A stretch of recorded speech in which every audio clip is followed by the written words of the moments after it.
Hello everybody, Maven here, and today we're building around the new SLAYER'S FANG exotic shotgun again. Some of you may know that the other day I posted a SLAYER'S FANG build on Titan with the no backup plans. Very crazy build. I had some positive feedback from those who have tried it. I'll link it up above and down below if you want to check it out. But today we're moving the shoddy over to Hunter. And I really wanted to try my best to stray away from the Gyrfalcon's Hauberk because I felt it was such an obvious and typical thing to do, and that everybody was going to make a Gyrfalcon's build with the new shoddy.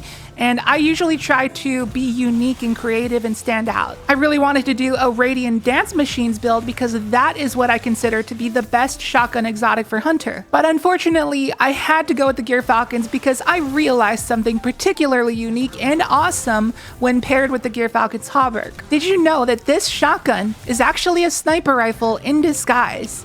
I know that doesn't make much sense, but I'll explain what I mean. So let's break it down.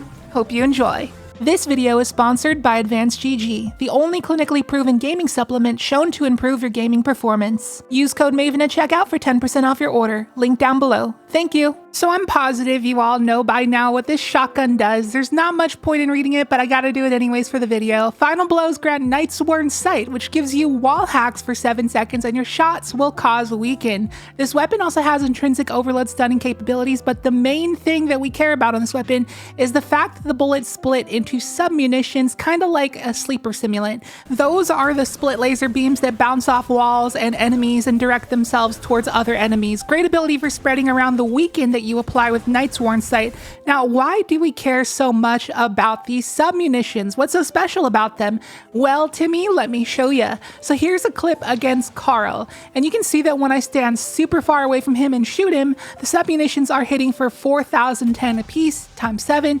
Now, when I run up to his face and shoot him, the sub-munitions are doing, you guessed it, 4,010 each. It doesn't matter how far you are from the target, these sub-munitions have no range drop off. Shotguns may not have infinite range, but with this shoddy, as long as you're in range where hit scan detects that your bullet made contact with an enemy, that's literally all that matters. You're going to be doing max damage except with your bullet itself. Now, if we see that same thing but with the rapid fire frame fusion rifle, we hit Carl just for over 2,000 per bolt, which is not doing very much. This is the minimum damage it can do at this range, but then we whip out the SLAYER'S FANG, and it's quite literally just a shotgun that outranges fusion rifles, hitting double what our fusion did. So that's why I said earlier that this weapon is secretly a sniper rifle in disguise. This weapon is way better than I originally gave it credit for.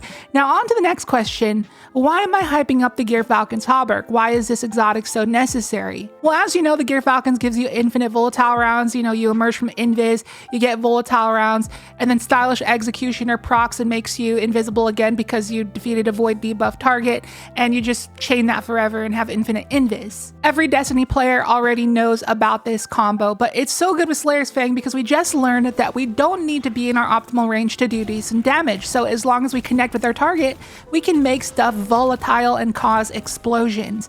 And those sub-munitions bounce off walls and targets towards other targets, further spreading around that weaken and volatile, allowing to output a ton of chaos from a very long range. So this shotgun is devastating no matter how far you use it from, so long as it's in hit scan range. Obviously, as you can see here, it's going to hit a lot harder when you're in its intended range because the slug shot itself will actually connect, but all I was trying to prove is that you can still output decent damage from a long range with just the sub-munitions and volatile alone. So that right there is the main idea of this combo explained. Now, as for the build, in the background gameplay, you're going to see me do a solo expert lost sector with today's build, but it was so easy that I did it again on master afterwards just to see if that changed anything. Spoiler, it didn't. And I'm also going to break the fourth wall right now and tell you that if you've ever seen me do a solo expert or master lost sector in build videos in the past, what I usually do 9 times out of 10 is I run that lost sector multiple times until I get really good gameplay that I'm satisfied with, and I use that footage for the video, you know, as any content creator would. But for today's runs, these were literally first try. I kid you not. I was fully okay with how they went because this build made it so unbelievably easy. There was just no need to do more takes. So yeah, just wanted to throw that info out there. Gyrfalcons is always a good and trustworthy build. The last time I put out a Gyrfalcons build, I had someone tell me that they used it to solo flawless some dungeons, and another person said they soloed a Grandmaster with it. But anyways, I'm rambling. Let's finally break down the build. So first things first, I crafted my Slayer's Fang with Repulsor Brace. You can go with Cascade Point if you want the DPS, but I intend on keeping this shoddy in my hands a majority of the time, so I went with Repulsor. With our infinite volatile rounds from Gyrfalcon's and Stylish Executioner, why not go for those free overshields? It really helps keep us alive and turn you into a bullet sponge. Now, it is that time again. Time to be a broken record for those who are regular viewers here, but if you are new here, let's take a look at our mods and explain the good old trusty infinite special ammo setup that I've explained a million times at this point. This is the general mod setup I like to use when I make a build based around a special weapon so that I have infinite ammo. So you run charged up on your chest so you can hold 4 armor charge.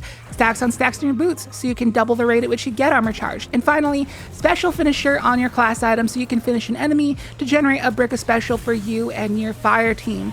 So long as you can consistently get armor charge, you basically have infinite ammo with this mod configuration. And we're getting this armor charge in a few different ways: in firepower on our gloves, void siphon on our helmet, the thick of it artifact mod that gives us armor charge for rapid final blows while surrounded, as well as a brand new artifact mod called Finders Keepers that can give us armor charge for picking up ammo, which obviously combos with special finisher itself.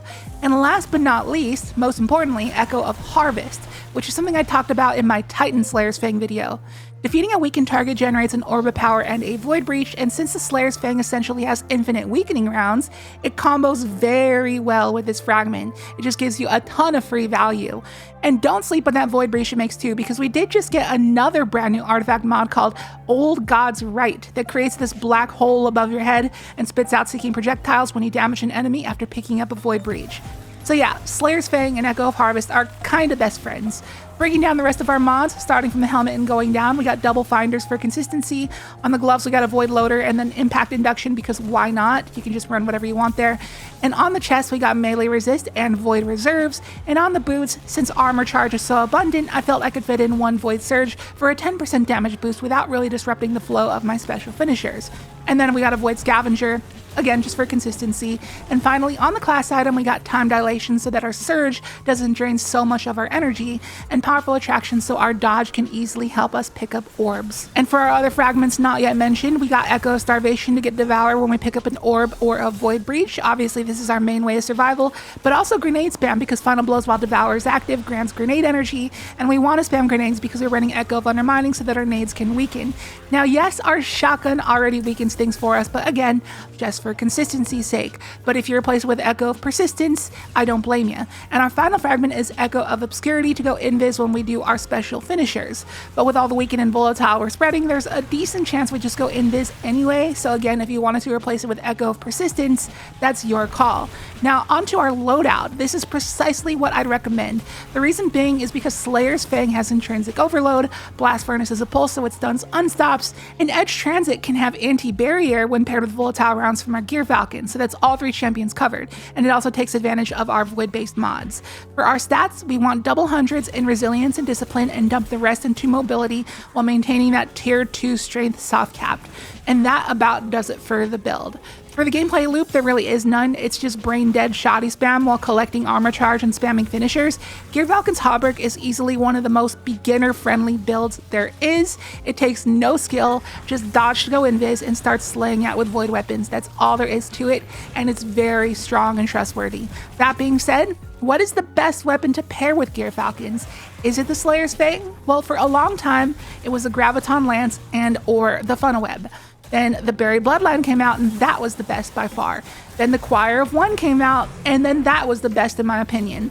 Now we got the Slayer's Fang, and I'm honestly kind of torn between which one is the best because it is a serious contender. The Gyrfalcon's Hauberk is always an exotic I return to whenever new void weapons come out, so I'm sure I'll do some in-depth experimenting at some point, but right now it's between Slayer's Fang and Choir of One. They both have something of value to bring to the table. The Choir of One has its incredible burst damage attack and also has a long-range ammo conservation mode. The Slayer's Fang also hits like a truck and arguably does better with ad clear because of its ricochet shots, and gives you endless overshields with Repulsor Brace or the option of Cascade Point for some monster DPS, and it weakens everything, but it limits you to fight within 25 or so meters. It's still insane that we're actually fighting up to 25 meters with a shotgun, something I never thought would be possible, but this weapon is seriously one of a kind. So let me know down in the comments which weapon you think is the best with the Gyrfalcon's Hauberk. Surprisingly, I saw some commenters saying that they were disappointed with the Slayer's Fang. They said it sucked.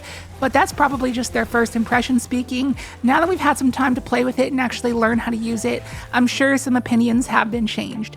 I know mine has. In my last video, I was impressed with it, but I didn't think it was anything insane.